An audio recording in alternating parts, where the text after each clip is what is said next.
Is Batman bat crazy? Up next on Science Goes to the Movies.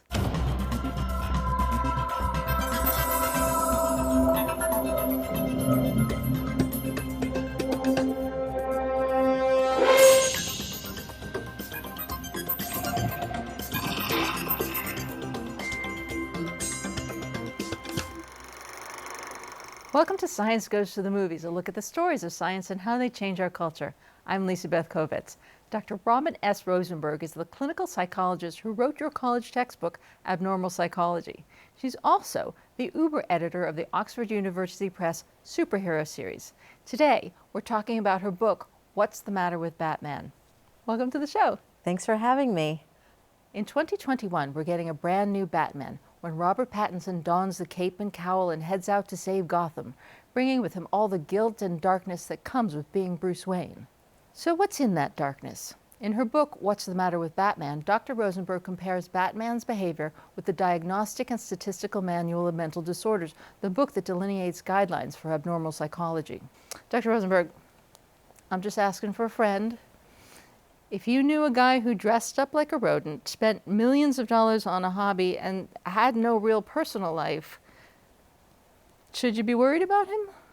I would want to know more before I was worried about him. So let's break it down. I think it's a great step forward that modern Batman wears his underwear on the inside.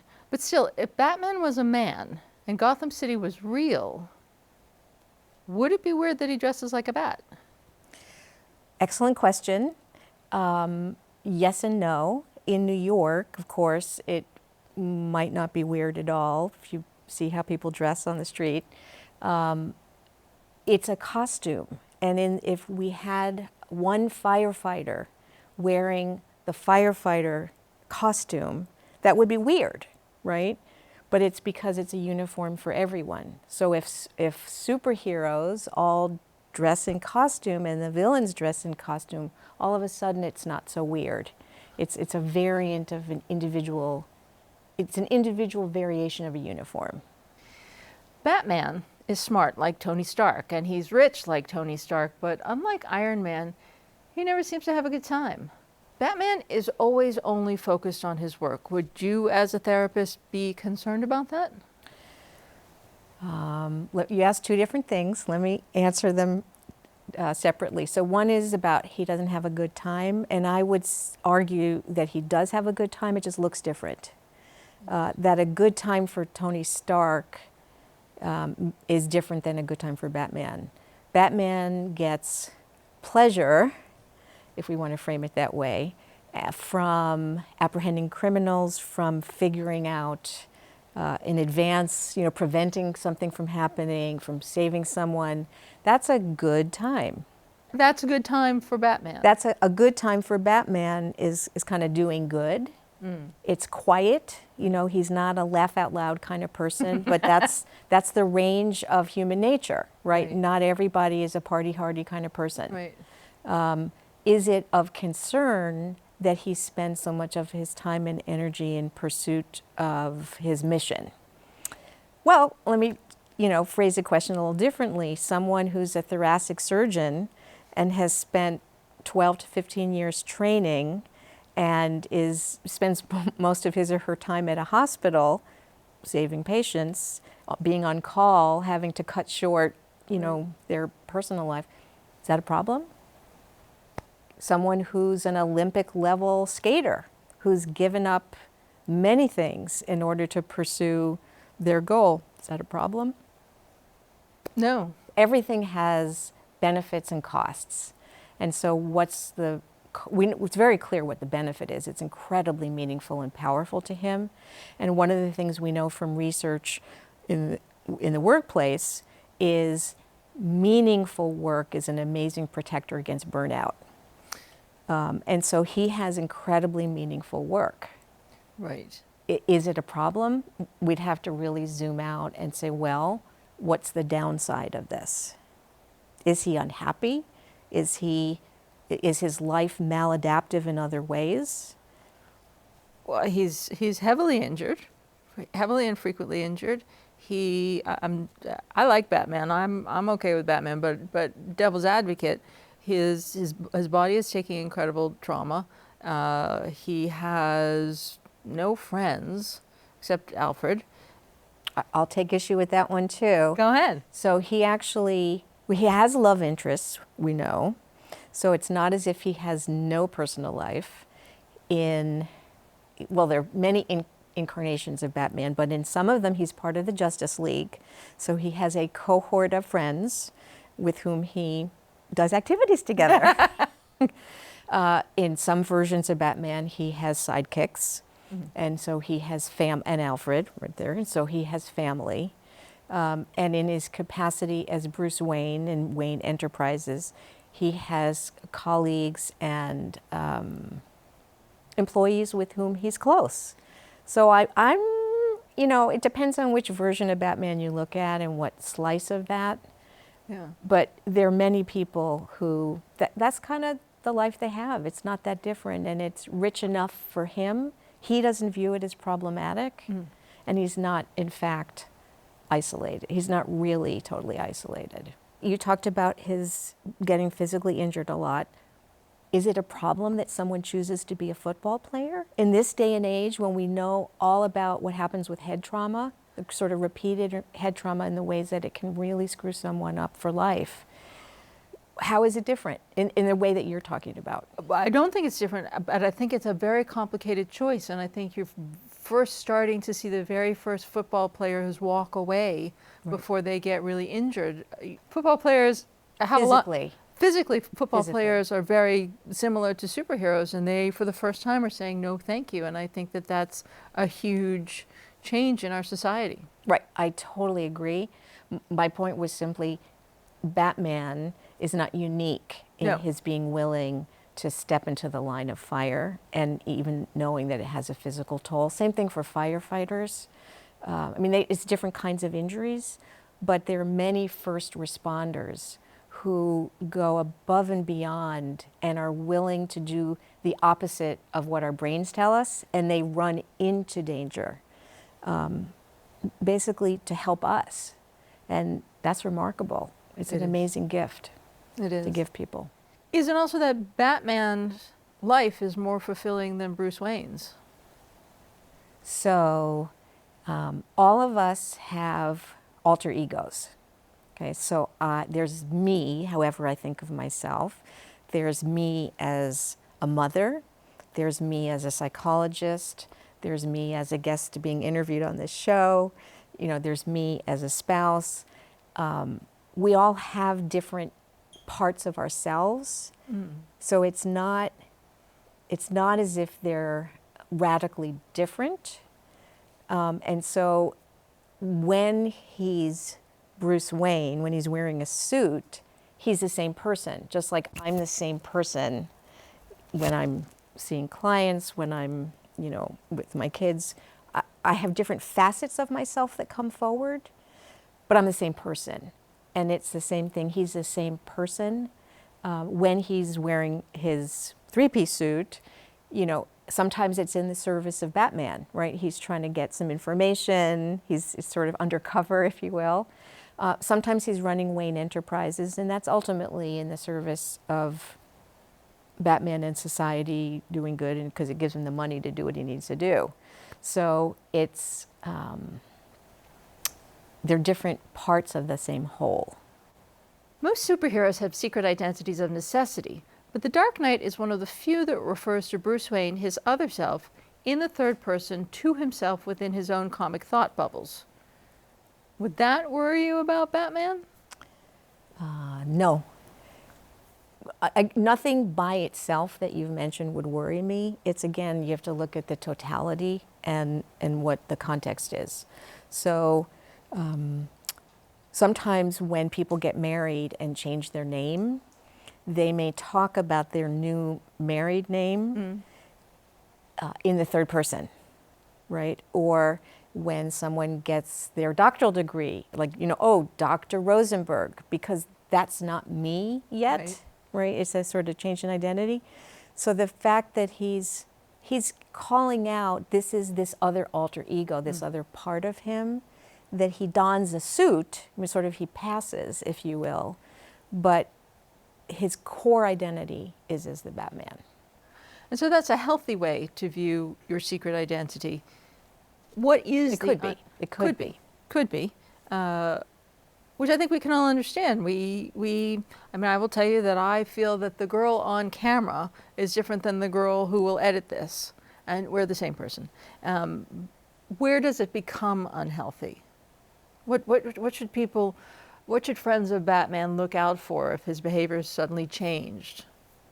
So if when he talked about Bruce Wayne, he actually thought that was a different person, like a literal physical different person, Yeah.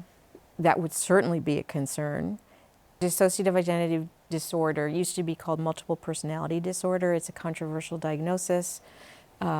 If either Bruce Wayne or Batman was not aware of the other persona, had kind of gaps in time when he had no memory, but clearly time had elapsed, those that would be problematic. In dissociative identity disorder, part of the diagnosis is that the different selves don't really know about each other, which is very different than what you're talking about, where he intentionally knows there's a Bruce Wayne persona. But that's got to be extremely difficult for a clinician, because that means that he has to come in and say, I'm having gaps in time.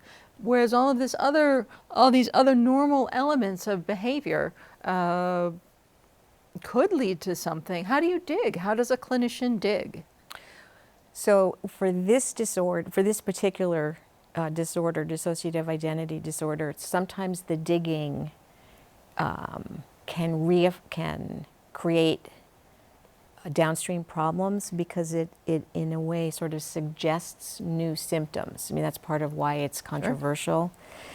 Sure.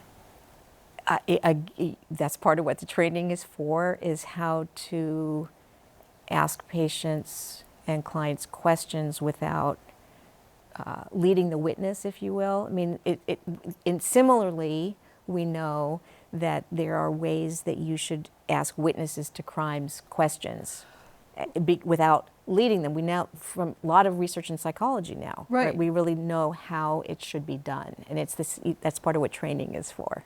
But we also talk a lot on this show about the CSI effect, the way pictures and comic books and cartoons and all of these stories are affecting the actual function of the profession. And I myself throw around psychological terms like confetti. I would say multiple personality disorder. How much is that sort of infiltration of what we see on TV, the CSI effect, hitting clinicians and patients also?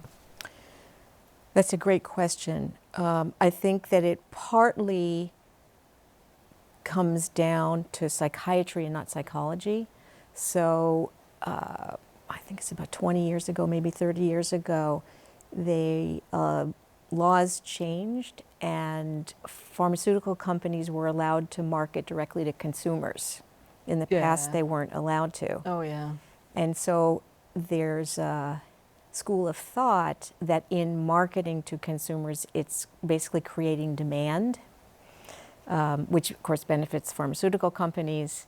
And people say, oh, I have those symptoms, so maybe I need that, so I must have a disorder, right? And so that's a kind of backwards way into your question, where it's sort of through. Right. Well, there's a line in your book that reads, "Seen through the lens of meaning making, many of Bruce Wayne's quirks of behavior lose their weirdness."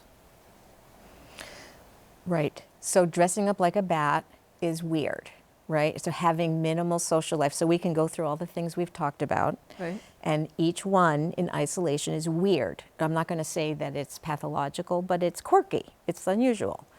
When you understand his origin story, which was only 2 pages in the original version, was very short, it all makes sense. Right? We understand, oh yeah, he has become a social activist. Interesting. And that's why he does what he does. He profoundly wants to make sure, he wants to participate and do everything he can to protect other kids from becoming orphans, right? The way he became an orphan. So if he can't prevent it, at least to then apprehend the criminals afterwards and bring them to justice. That's the meaning that he has made, and everything he does revolves around that. So is Batman's behavior reasonable because it works? Is the real life functionality of somebody's behavior a major component in a diagnosis? Most of the time, yes. For many diagnoses, it's how functional they are, how adaptable they are to the demands of everyday life. Do they experience distress about whatever it is? I mean, he doesn't really experience distress about his life. He's not lonely. You know, he doesn't feel a lack of a personal life. He doesn't view the pain he endures as problematic. It's just part of the job. He's willing to do it. As a social activist would. As a social activist would. That's just the cost of doing business that he chooses to do. Right. I mean, he certainly has existential crises sometimes. He'll have flashbacks from PTSD, post-traumatic stress disorder, but again, he takes it in stride. It's just part of the cost that he's willing to pay. You know, we keep talking about the Diagnostic and Statistical Manual of Mental Disorders. What is that? So that is a book published by the American Psychiatric Association. It's in its 5th edition now, and it is categorizes disorders, and it has a menu, if you will, of symptoms that people must demonstrate in order to qualify for their behavior or mental processes to qualify for a diagnosis. It's currently built mostly around behaviors. The first edition was very psychoanalytically oriented from its time. There are some problems with it, as there would be for any diagnostic system. It's the one that we use in America.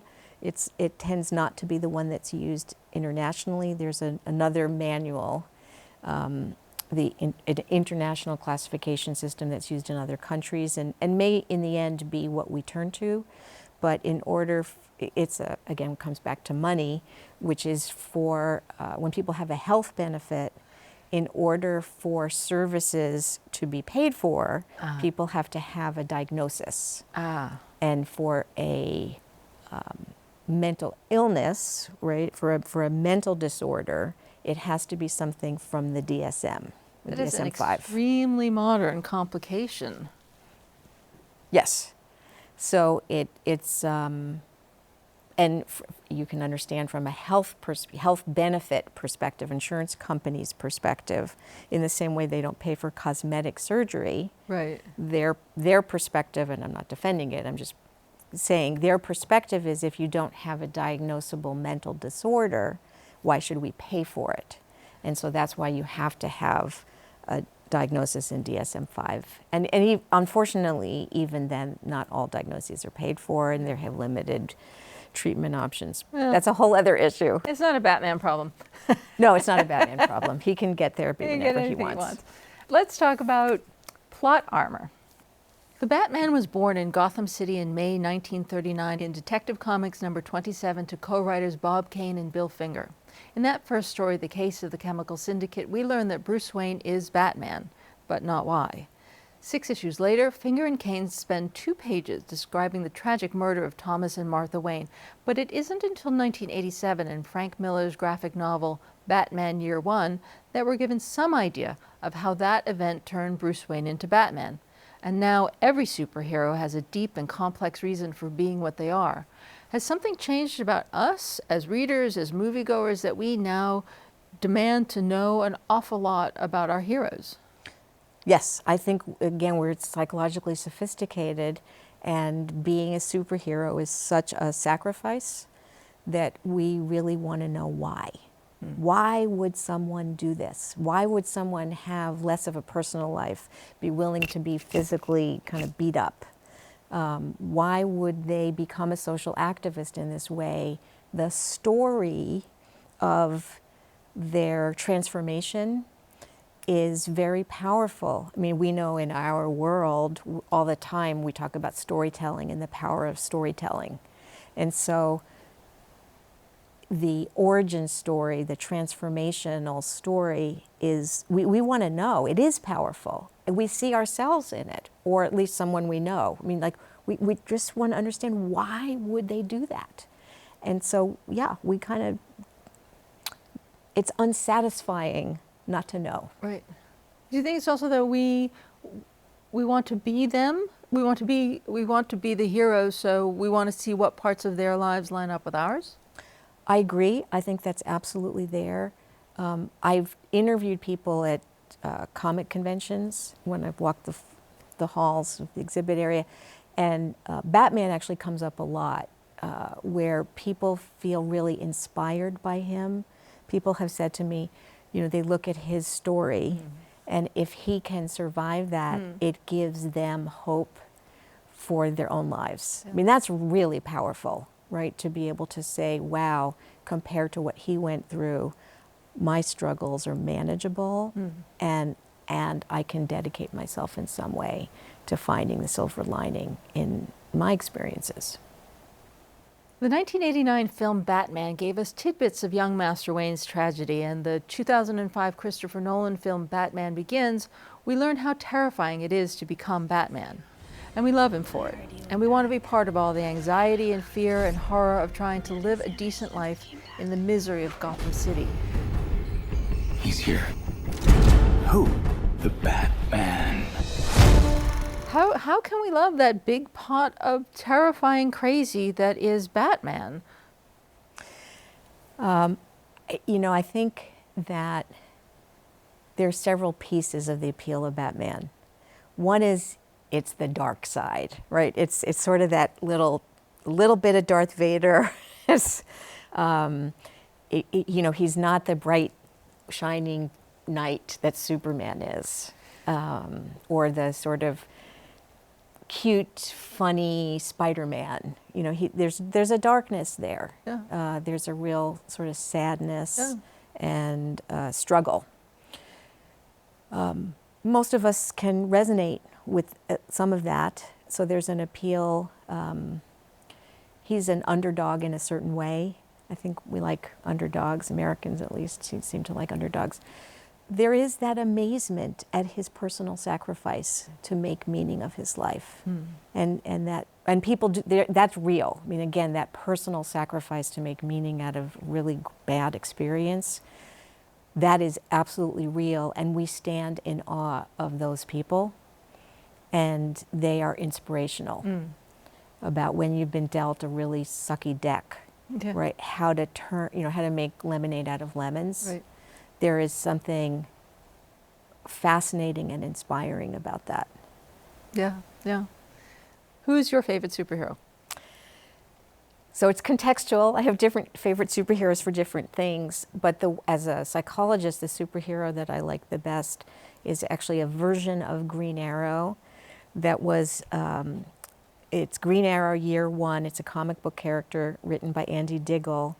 And Green Arrow has many similar superficial characteristics to Batman. Yeah, but he's a jerk.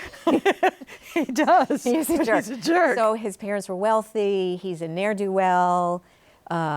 He substance abuses. He sort of jumps out of helicopters onto pristine mountains and skis down them. He gets other people to take these risks with him. He's not a very considerate person. And in his origin story, he ends up, long story, on a desert island. He has to learn how to fend for himself. He has a bow and arrow. He catches fish. He does all kinds of things. And for the first time in his life, he's happy. So it's the beginning of his transformation. He has learned to kind of earn his keep.